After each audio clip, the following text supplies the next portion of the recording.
Lord, get choose where they shall in Nigeria. It shall vice the president. Makanaida the president. It can mean people baby. It shall vice the president. It shall all you well.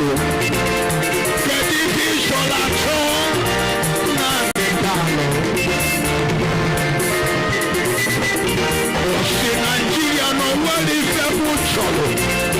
Wrong. Nigeria no well if ever trouble. If ever trouble to freedom. Release my people. I need Biafra. Biafra Gabialele. Biafra Gabialele. Biafra Gabialele. Biafra Gabialele.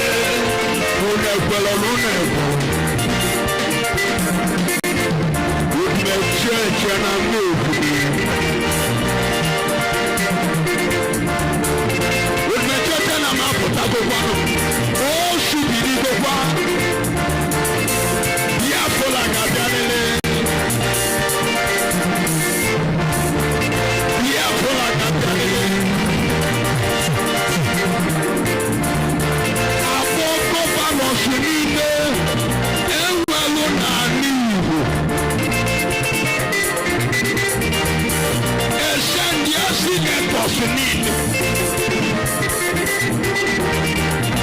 Jebano na prison, solid.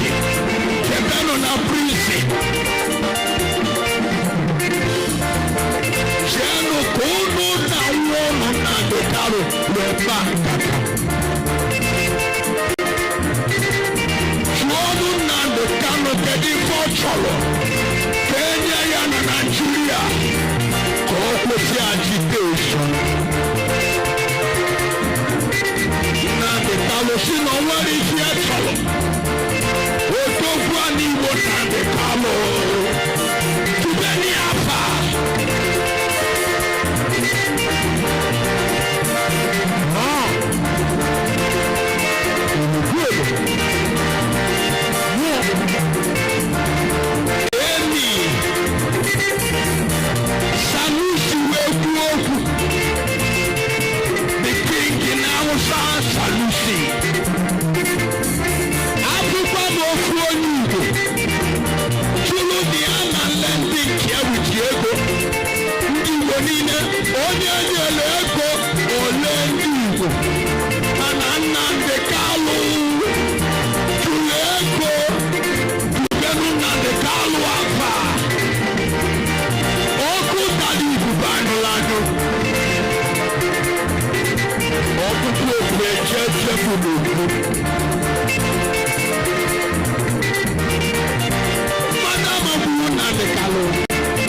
Nnamdi Kanu. Well, no get choose waiting shall in Nigeria. It shall vice president. Makanaida the president. It a me people. It shall vice president. It shall all you well. Get it shall atone. Nnamdi Kanu. Nigeria no well if trouble. Drunk. Nigeria no well if trouble. If trouble to freedom. Release my people. I need Biafra. Biafra gabialele. Biafra gabialele. Biafra gabialele. Biafra gabialele. Unekwelo. Church and I'm moving. With my church and I'm up with that all should be the one. Biafra gabialele. Biafra gabialele. Aboko panosunine. Ewelo nani.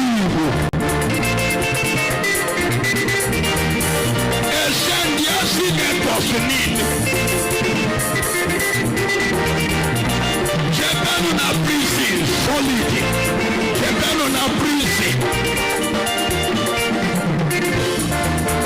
Jeno kono na wono na dekaro leba kaka. Juono na dekano kedi focholo. Kenya ya na Nigeria. Koko si agitation. See no one is here, Chalo. Oh, don't run in one and the Kalo. To many Alpha.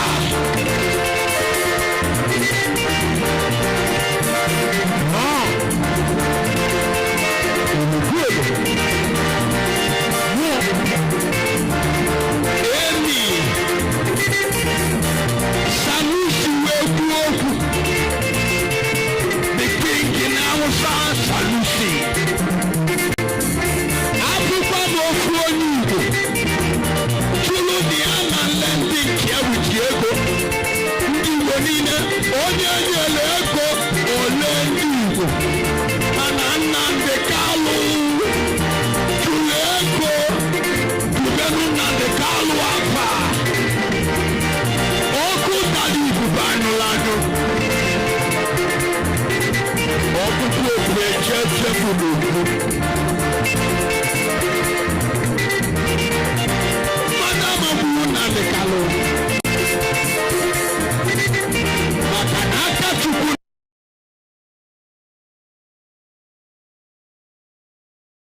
To us, impossible.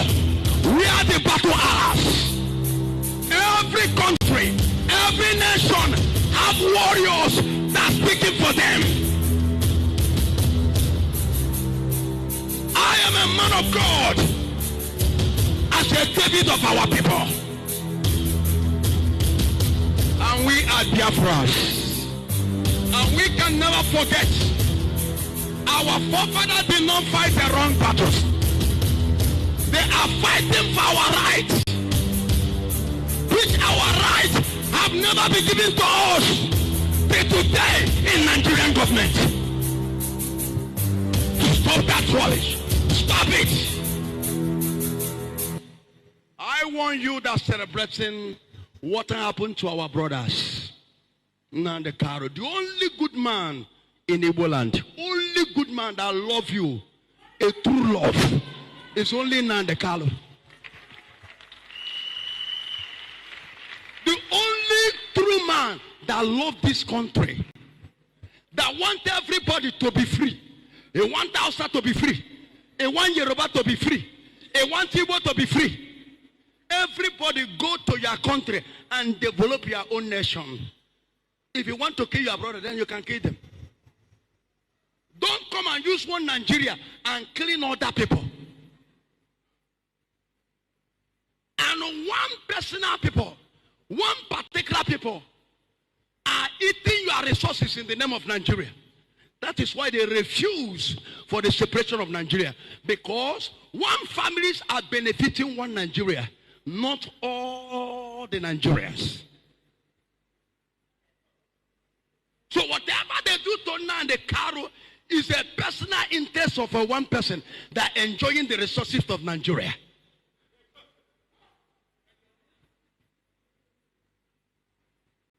That is what happened. A man that rejected money, no Igbo man, as far as I know, can do that country. All the Igbo people were sent to represent us. All of them had took bribes. But this young man, Nnamdi Kanu, is an opportunity to take his own bribe and go back home like other people. And they asked him, which is have you open up? If anybody will come out and say what he said, he have opened up and tell you, they asked me to be a vice president. I say no. They asked me, do you need oil well? I say no. That is why a lot of Igbo people don't want to. Because they want him to submit it to bribe. And the young man said, bribe for what? I am talking about freedom of everybody. I just tell you this. China is free today. Look at what they have been doing for their own children and celebrating their freedom with a lot of development and a lot of things they have achieved since they have separated from colonization or colonization. Tell me one good thing that government of Nigeria have done for this country. Do you have 24 hours right? Do you have a good road? Do you have a job? Do you have any security? Nothing. And nothing can be done. Nothing will happen. Nothing can change.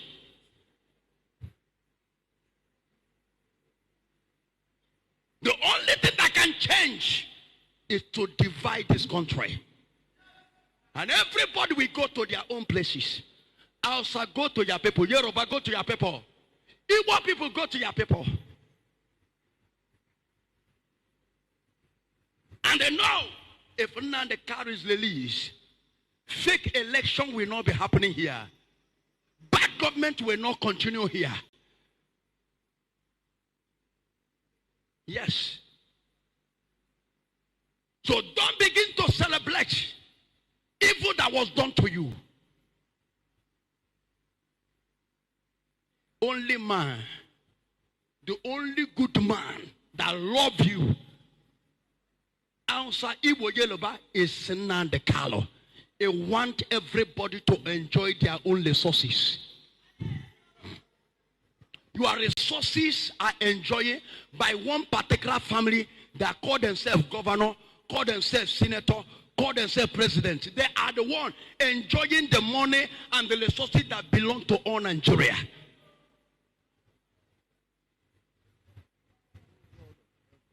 People you vote in to represent you as a governor, as a senator, now want you to begin to praise them. Are you doing all the project with your money? As a president, as a governor, you are doing it with our resources. You did not work for it. Tell me one thing since Nigeria have independence. Tell me one thing that the government of Nigeria, every government that tell me one thing that they have done for Nigeria. No 24 hours right, no security, no good road, no job for all the citizens of Nigeria. Every citizen of Nigeria, every month, the government must pay you. It is your right. You see people that handed your resources to manage for you and now bugging to you to be calling the president.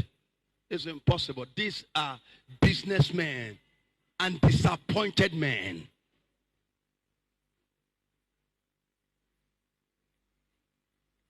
Don't ever dare to speak against Nnamdi Kanu.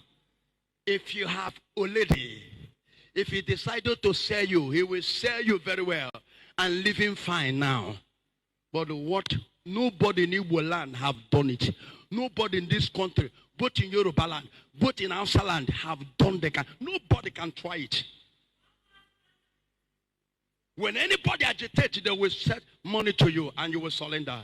And the Almighty God will still save him. The Almighty God will still save him. I remember in the time of Moses, the Lord fight for Moses. They have already concluded the destruction of Moses, but the heaven did not keep quiet. He said, the door I, the Lord, did not close. Nobody can close it. When I go to say yes, nobody can say no. The Lord is not yet stopped talking. Onye nwa ka no chairs here. Opinigwe ka no chairs here. Anampampa yapa.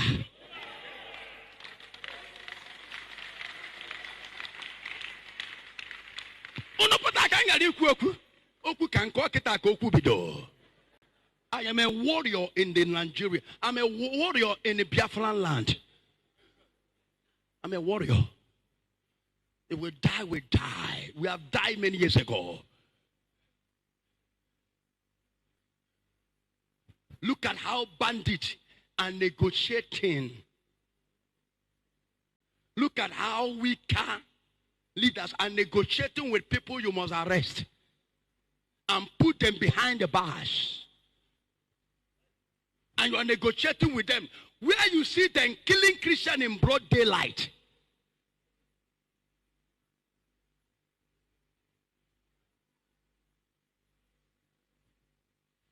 I pray for you. Guide yourself physically and spiritually for this country. Amen.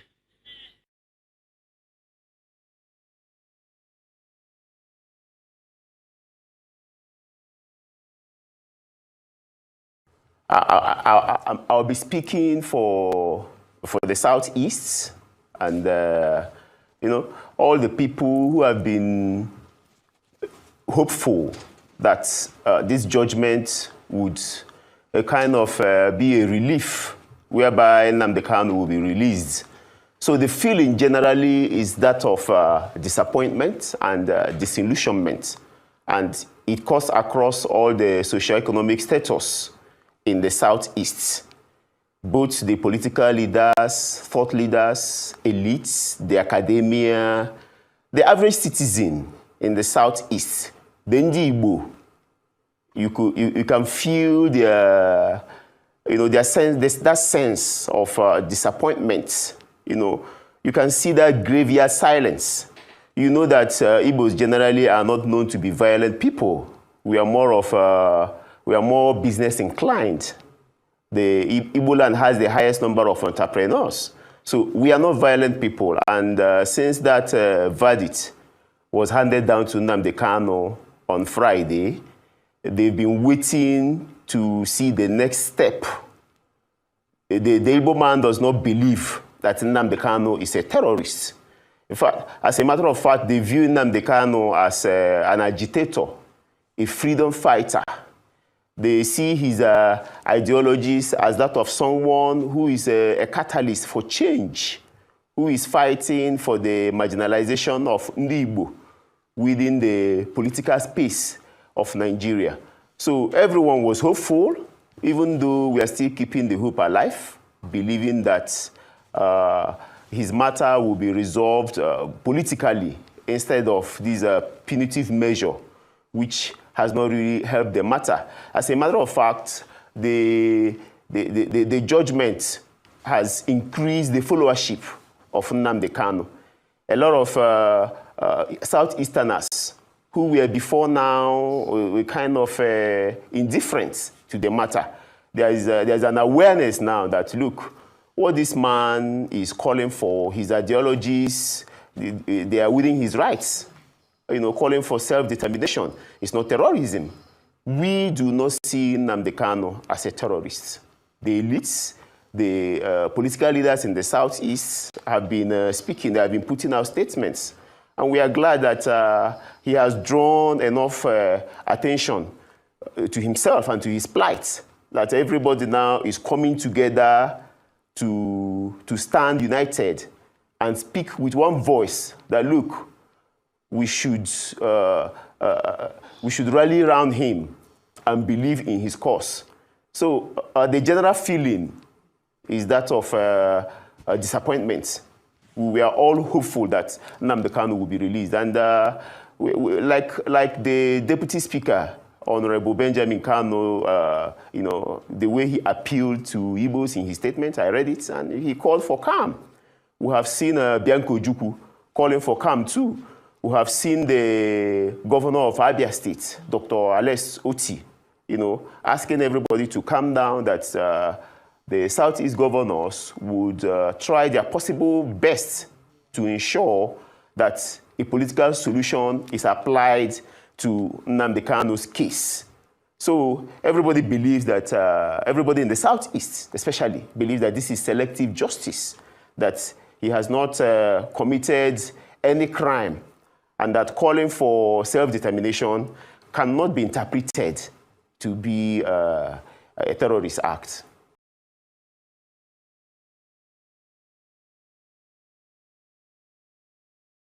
Now, the whole issue about Nnamdi Kanu's matter beggars a lot of questions and defeats a lot of logic, because a lot of people, even Nnamdi Kanu himself had continued to say it, even rambunctiously in court, that they should show him the law with which he's being tried.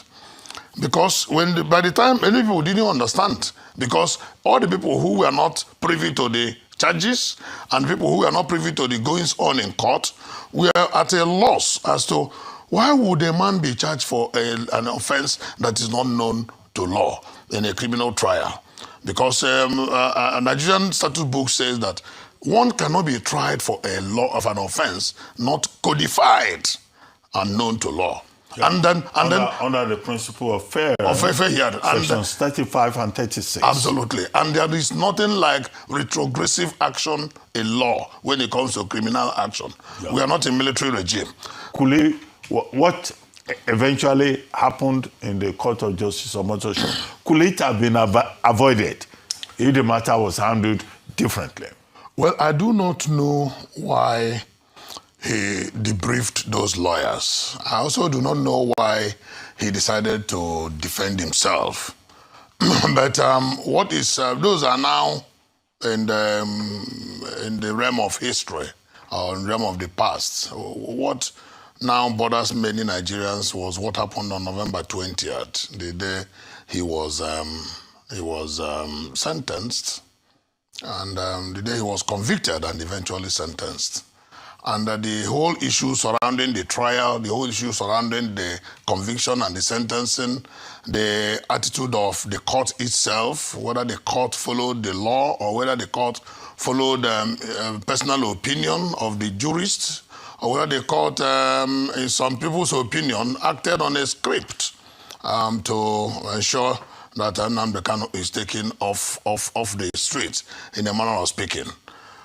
Whether Nnamdi Kanu defended himself or not, what to many people is more critical and more important is the attitude of the judge and the justice of the matter.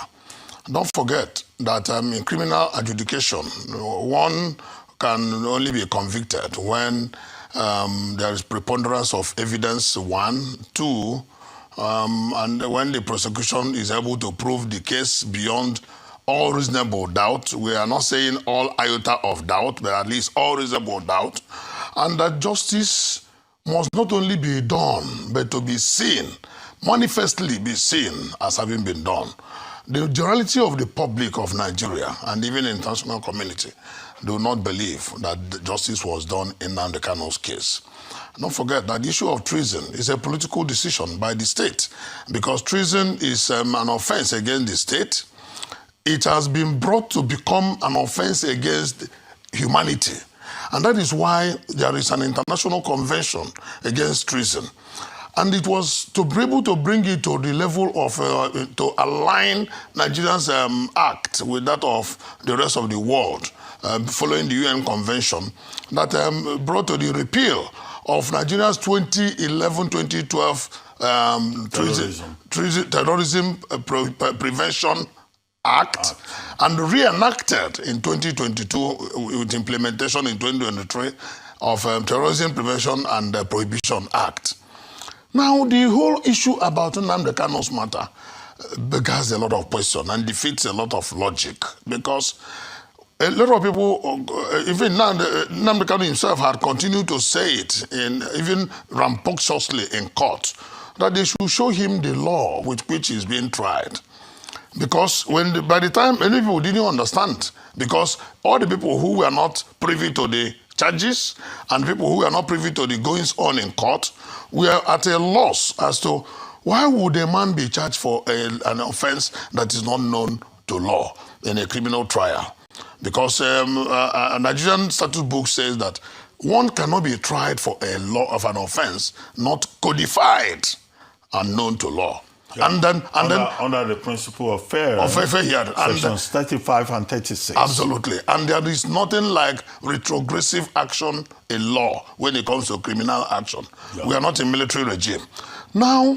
No, but Nnamdi Kanu was charged under the old law. Under the old law? Terrorism. He was charged under the 2020... No, not under 2022. Under the older law of 2011. 2013, yeah. Not 2022, 2013. That was That repealed. was the old law. Oh, the old law that was repealed in 2022.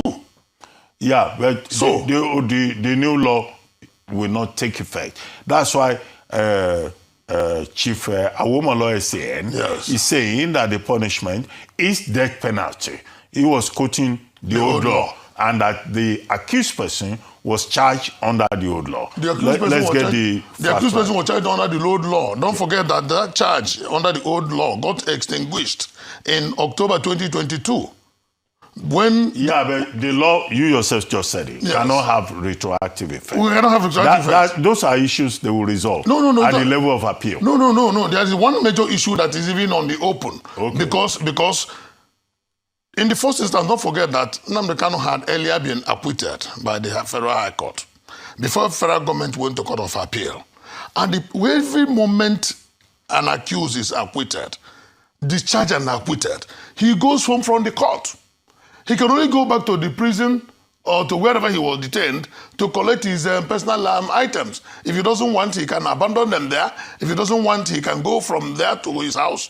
If he doesn't want, because at the end of the day, the federal government refused to release him. So at that point of that discharge and acquittal in October of 2022, the court became functus officio.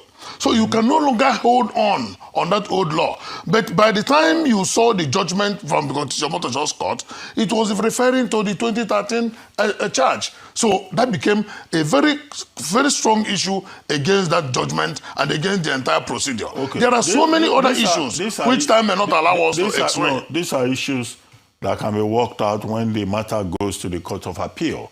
Aloy Ejimako has already said they will go on appeal. Yes, and that by Monday, tomorrow, they are going to file... He has a whole 90 days. We think we to do so. However, so he can do that at any time. The thing to note is that Justice Omotosho even said, he was tampering justice with mercy. He was not applying the full teeth of the law. However, what do you think is the way forward? And don't you think that the matter was even complicated by the conduct of the accused person who discharged his own counsel? I mentioned the very senior lawyers who know the territory. Now, in this same case, what's his name now? Ozekome, SAN, was involved. Kanu Agabi, SAN. Paul Erokoro, SAN. Ikpeazu, SAN. These are people who know the law, the in and out of it, who could have provided a different kind of pathway and who could have handled the matter. But we had the accused person abusing the presiding judge, and you said, the presiding judge is a problem.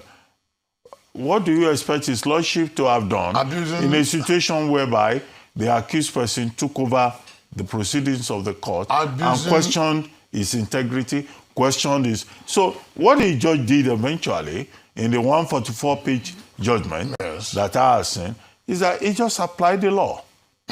Simply. Dr. Albert, you may say so, the judge may claim so, but the judge committed what majority of the people describe as a travesty of justice, and I tell you why. No, Which, I mean, look, don't quote mob opinion. No, you are a lawyer. It's not a mob opinion because there are the facts are there. The judge jumped into the arena. The judge even usurped the office of the executive. How? I'll tell you why. It does not lie in the purview of the court to decide where a convict will be kept. The very moment you decide, you give it your judgment, you become functus officio. It is the duty of the executive to determine. Which means that the matter has ended. Yeah, the matter has ended. Yeah, it's the duty of the for the judge to say. What functus officio yes, for the judge to say he has to be kept in a certain form of confinement. He's jumping into the arena. He's overreaching his office. Was it the judge that said he must be taken to Sokoto? The judge said so, and possibly for them to have taken him to Sokoto, they may be obeying again the order of the court, which of course is an illegal order because he has become functus officio. No, it is not the duty. Sokoto prison. It is not the duty in that judgment. It is not the duty of. No, is it stated in the judgment? No, Dr. Albert, it's not the duty of the judge to say where he will be kept. No, is it in the judgment? No, it's not in the judgment. Have you read it? No, but he said so in the judgment that he said it should be taken to Sokoto. He didn't say Sokoto. He said in a special confinement. He said so. So, and people were asking, would he be taken to Robben Island in South Africa or Guantanamo Bay in Rhode Island in America, since they wanted him to be completely out of circulation? The judge, in his wisdom, may be thinking that keeping him in an environment where people can have access to him, that people will be coming to visit him, and of course people will be going to visit him. And now the government are now throwing him to Sokoto. What is the basis for throwing him to Sokoto? That is one. But leave that for the executive to answer. But you can query the judge for making such statement because it does not lie in his purview. Again, the injustice done against Nnamdi Kanu was that part of the ratio or part of? It was part of the angst you mentioned. That he insulted the judge. No, I didn't say. No, he said that he insulted the judge in the open court, the presiding judge, and I now ask if anybody misconducts himself in the court, is it not contempt? No, but contempt in the face of the court. No, but that judgment. So it cannot come in any way close to issue of terrorism. If the judge felt he was insulted, whatever the judge may have said, obita. The same way immaterial. Is good. The same way President Muhammadu Buhari now converted ordinary law of thought to a criminal offense. Nnamdi Kanu insulted Buhari. Yes, it's open. He called him all sorts of names. He has the reasons for calling him all sorts of names. We criticize such calling of names because he was our president. But we have a law that says, if I insult you, Dr. Abati, you take me to court. It's a civil offense. It can't be a crime that he insulted the president, and now the president now turned it to become terrorism. Now, another issue that very important, another issue that still keeps hanging on is, if you look at all the counts, the 7 counts, a lot of them will be talking about his broadcasts. Almost about 5 of the charges talk about his broadcasts. And that is why his lawyer said, how has Mayor Puffy, word of mouth, amount to terrorism? You know that when you are talking about criminal issues, you are talking about the actus reus and the mens rea, the reasons and the action. If the mind to commit, and then the act itself, committal of that act. Where is the committal of the act, and where is the mind to commit the act? What he did was he insulted the authorities because he possibly felt that he was not getting what he expected from the system. So these are all the issues that will come on appeal at the end of the day. Don't let us reopen the case. All these elementary things about criminal law, let's put them aside. Yes. The matter has already been determined now at this stage. What is the way forward? What do you recommend? No, but first as counsel. No, it's very simple. Were you part of No, I was not part of the legal team. So, what do you recommend? No, it's very simple. They will go on appeal. Yeah. and they have to go on appeal timeously because our law by says, Monday. Our law says he has 90 days to appeal. But the legal team is up to the task, and they said they are not going to waste any time. But another thing that is important is that now that the written judgment is out, they get certified to a copy of the judgment and they begin to prepare sift through it, bring out all the grounds of appeal, and then go ahead and file the appeal. And that's all. That is the only way forward. And the next way forward is to appeal to Ndi Igbo to take it easy, that this injustice cannot stand. So there's no need trying to get agitated. There's no need trying to resort to self-help. There's no need trying to injure ourselves or injure the people, all in the name of getting angry. Because the law, yes, is an ass, but the same law will be utilized to right the wrongs that have been done against Nnamdi Kanu. I say this advisedly and without any fear of equivocation, that the federal government of Nigeria has not handled Nnamdi Kanu's matter in a judicial. So what do you advise with the justice. Nigerian government? The Nigerian government, if I am to advise the government, this time around, the buck now stops on the table of the CNC. The CNC has now, when he pardoned some criminals and Nigerians raised their voices, and people said, oh, why are you not pardoning Nnamdi Kanu? The handlers of the federal government, of the president said the matter is still in court. Today, the court has discharged the matter. Now, the executive can now take over and apply the prerogative of mercy. It is completely at the discretion of Mr. President. And if I'm to advise him, I'll ask him to do so and calm frayed nerves so that we will begin to limit the challenges of insecurity we have in Nigeria. It is mounting all around the country. Let us not add to the problems. It's like pouring fuel into a raging fire.